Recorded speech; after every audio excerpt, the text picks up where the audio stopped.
My girlfriend is an airhead. She's making my hair gray at 24. Sweetest person in the world, and I honestly think that's a part of the problem. She's too kind to people. As much as I hate saying this, she's kind of an airhead. She's smart in her ways, but when it comes to going out in the world, she's done some things that stress me out. One time she went shopping by herself in the city and literally lost her car. She called me crying at like 9 p.m. that she had been looking for her car for 2 hours and it was stolen. I went looking and she was in the wrong parking lot, on the wrong street completely. Pitch black out and she's walking around outside downtown crying. One time she was at a hotel and called me from her room to tell me something was going off and she couldn't find it. It was the fire alarm. Thank God it was a false alarm.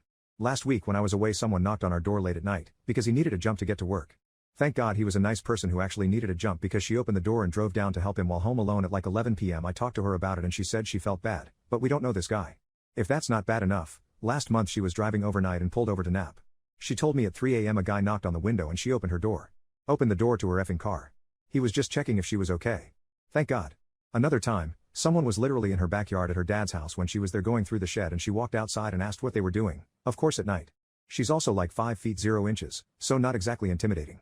The list goes on. She can't say no, she's too nice, apologizes even when it's not her fault, will help anyone at her own expense, and also never realizes when things could be potentially dangerous. She also seems to be in her own world a lot of the time, and doesn't notice things around her. I love her to death, but God, she scares me. I hate when we're not right next to each other.